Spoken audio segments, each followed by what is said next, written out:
G, ito nangyayari ito sa mga hindi balancing relasyon. Kaya kapag yung babae mo ay dating palaging nagtatampo o nagagalit o nagiging emotional kapag hindi kayo nagkikita sa loob ng isang linggo kahit isang beses man lang, tapos bigla-bigla ay nagbago ito na parang biglang naging understanding o siya na yung minsan ayaw makipagkita o lagi nang gumagawa ng dahilan para hindi kasiputin sa mga date ninyo, then G, yang babae na yan may ginagawa yang kababalaghan. Okay? Dahil napaka-imposible na bigla siya maging understanding o hindi maging emotional sa'yo kung mataas pa rin ang attraction at interest level niya sa iyo. Okay? Magiging emotional yan, magdadrama at magdadrama yan, makakaramdam o makakaranas siya ng emotional turmoil kapag hindi mo pa rin siya minimit o sabihin natin lalo na kapag nakikipagkita ka sa kanya, malaki ang tsansa na of course dapat maging excited siya dahil nga kinukulit ka nga niya dati palagi, di ba? Magkita lang kayo kahit isang beses sa isang linggo, di ba? Tapos ngayon biglang ayaw na niya, may lakad sila ng nanay niya, may lakad sila ng kaibigan niya, sabihin nating busy siya, di ba? O nagdadahilan na siya ng kung ano-ano mga dahilan, di ba? So, imposibleng mangyari yun, okay? Imposibleng maging ganun siya, maging understanding siya bigla, o biglang sabihin natin, naging cooperative siya bigla, okay? Nang alam nating babae siya. Kasi ang babae ay emotional. Tandaan nyo, ang feelings ng babae, kaya nga feelings, di ba? Laging lumalabas yan sa kung paano siya, paano siya mag-react o paano niya i-handle ang isang sitwasyon. Okay? Dahil nga, napaka-emotional ng babae. Yan lagi ang basihan niya ng mga desisyon niya. So, sa moment na, sabihin nating biglang ayaw na niya makipagkita sa iyo o biglang sabihin natin naging understanding na siya sa sitwasyon mo na, sige, okay lang. Kahit wag na muna tayo magkita, naiintindihan naman kita. Okay, pagka bigla siya naging ganyan, ibig sabihin yan, busy na siya sa iba. Okay, dahil kung walang ibang namimit yan, tapos hindi naman kayo nagkikita kahit isang beses sa isang linggo, okay, then G, hindi dapat yan magiging ganyang ka-understanding. Dapat yan galit pa rin yan sa'yo o nagtatampo o sabihin natin kapag niyaya mo ng date, sisipot at sisipot yan kahit nagalit pa siya. O kaya sabihin natin gagawa siya ng paraan para makita ka dahil nga gustong-gusto niya makita di ba? So kung gumagawa na siya ng paraan ngayon o mga dahilan ngayon para hindi makipagkita sa iyo o sabihin natin para ipakita sa iyo na kunyari understanding siya, and then ibig sabihin nga niyan, may something dyan. Okay? May ginagawang kababalaghan yan dahil imposible na biglang ayaw na niya makipagkita sa iyo nang walang dahilan. Okay? Well, siguro may iba siyang mga dahilan, pero hindi yun ang tunay na dahilan. Dahil kung lakad lang yan ng ng mga kaibigan niya o lakad yan ng nanay niya na isasama siya o kasama niya lang yung nanay niya, hindi dapat ganyan ang magiging reaksyon niya. Dapat galit pa rin yan o kapag minute mo yan o niyaya mo yan lumabas, dapat mag-show up yan o siya pa nga mismo yung dapat nagmamadali o kung di man, magpapanggap yan na kunyari hindi niya gusto pero makikipagkita pa rin siya sa'yo. So kung hindi na siya nakikipagkita at dati ay gigil na gigil siya makipagkita sa'yo, then G, may problema ka. Okay? May isang lalaki na sumisimple sa iyo. Okay? It's either nakikita sila o may nangyayari na sa kanila o sabihin nating maaring nagchat-chat pa lang sila o nasa pa lang, ligawan stage pa lang sila sa ngayon. Okay?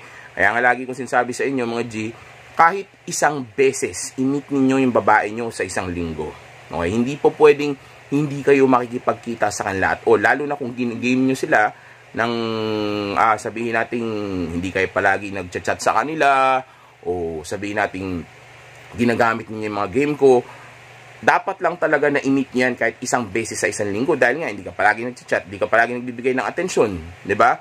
Hindi mo siya minimit araw-araw. So kung hindi mo ginagawa yon, then dapat kahit isang beses sa isang linggo mag-meet kayo. Okay? Kung hindi mo naman alam pa yung game ko o ngayon mo lang napanood tong video na ito, then gusto ko maintindihan mo na hindi po pwede na hindi kayo magkikita kahit isang beses sa isang linggo. Dapat magkita kayo at hindi rin pwede na palagi kayo magkasama kasi bababa naman yung value ng attention mo at mawawala ng gana yung babae mo sa iyo. Okay? Kaya importante, ang pinaka maisasuggest ko sa inyo ay yung i-meet niyo yung babae nyo ng isang beses sa isang linggo. Okay? Dahil kung hindi nyo gagawin yan, at since babae yan at siya nilalapitan ng mga lalaki, then G, delikado ka dyan. Okay?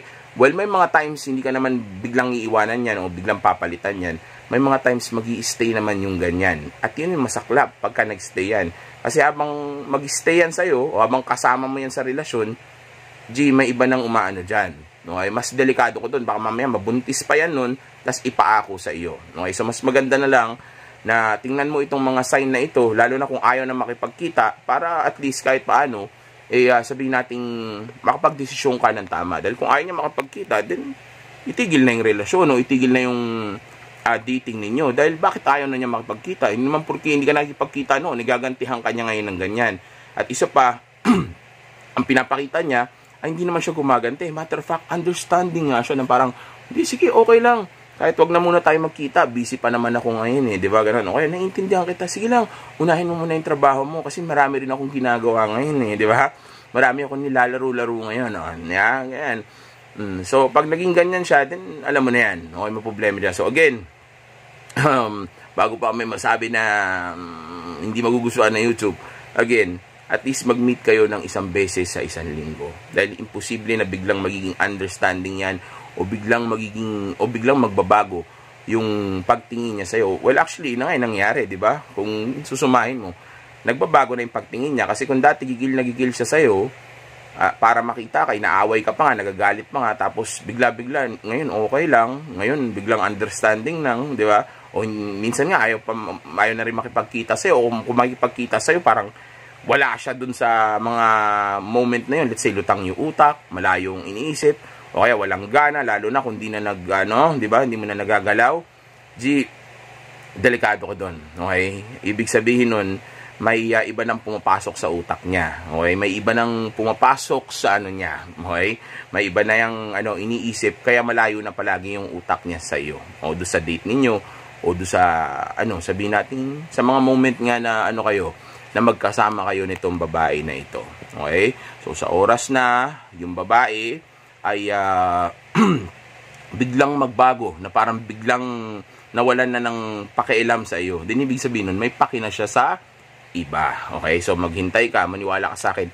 May kalalagyan ka dyan kapag ka hindi mo inanihan, kapag ka hindi mo binrake yan. Tandaan nyo, kapag ka ang babae nakipag-break sa inyo, ibig sabihin, matagal na niyang gustong gawin yun, hindi niya na kinaya o hindi na kinaya ng emosyon niya, okay? Kaya ngayon nakapag-desisyon na siya na hiwalayan ka. Okay, matagal na yan. Hindi, kumbaga, punong-puno na siya. Umabot na siya sa limitasyon niya.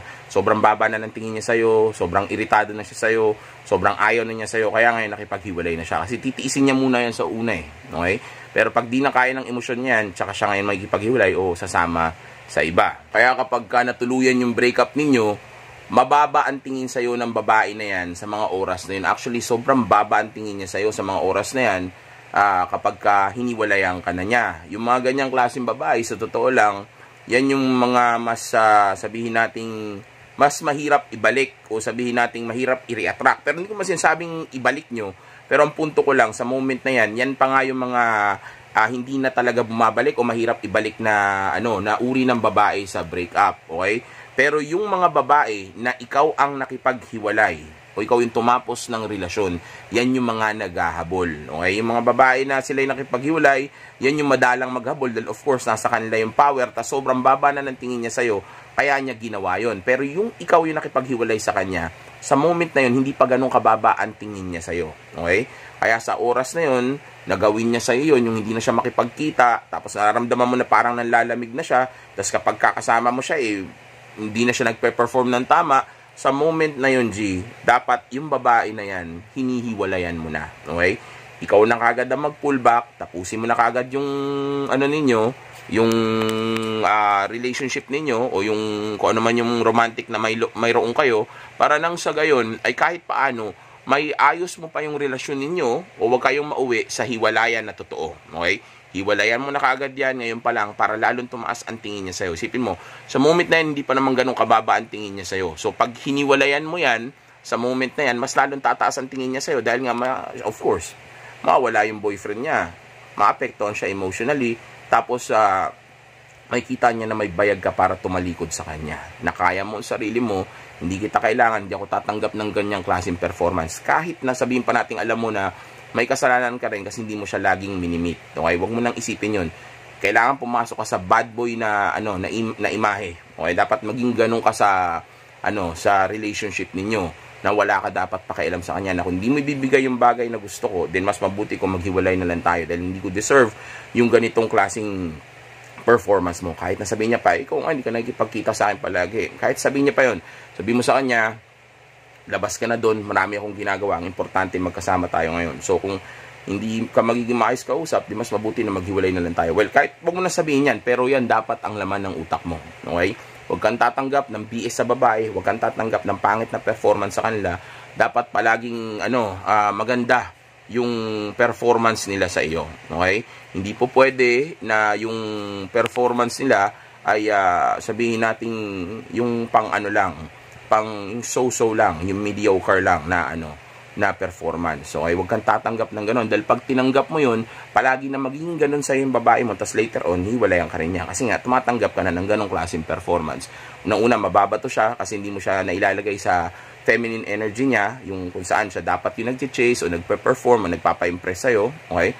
Una, mababato siya. Tapos, of course, mawalan talaga siya ng gana kasi ganun na nga yung sitwasyon. Okay? So, yeah, actually, nire-wrap up ko na lang naman na yung video. Yun lang naman yung gusto ko malaman ninyo. Again, mas naghahabol ng babae o mas maayos nyo pa yung relationship nyo kung ikaw makikipaghiwalay. Dahil of course, lalaki yung dating mo. Tapos, of course, magpupullback ka. So, may hahabulin siyang validation dun. Pati yung emosyon niya. Of course, hahabulin niya yung dopamine release niya dun. Mas beneficial yung makipaghiwalay ka kaysa ikaw yung hiwalayan niya. Dahil sa moment na yun, ang taas ng tingin niya dahil ikaw yung nakipaghiwalay. Tapos, mababalik pa natin yung niya dun, yung focus niya sa relationship ninyo kasi nga, malapit nang mawala. Okay? Kumpara dun sa siya yung nakipaghiwalay sa inyo. Okay? Mas yun, mas delikado yun. Dun, maaari talagang matapos ang relationship ninyo. Pero test lang naman yun sa umpisa, yung breakup na yun. Pero yun nga, kung ikukumpara mo yun dun sa isa na ikaw yung nakipaghiwalay, mas mabuti na ikaw yung makipaghiwalay sa kanya. Lalo na nga, kung nagbibigay na ng pangit na performance ito dahil sa moment na yun kahit paano, nagsishit test na rin siya. Tinitest niya kung tatanggapin mo yung ganong klaseng performance niya o yung ganong klaseng relasyon na mayroon kayo. So kung dati nagtatampo, nagagalit kapag hindi kayo nagkikita, ngayon talagang wala na siyang pakialam kung hindi kayo magkita kasi nga, mababa na ang tingin niya sa iyo. Okay? So again, kapag may babae kayo, kahit isang beses sa isang linggo, i-meet nyo.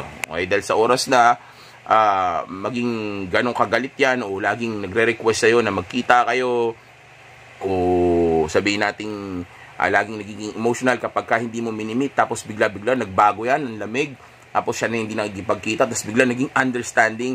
Actually, ito ang pinaka nakakatakot na understanding na ugali ng isang tao sa lahat. Okay?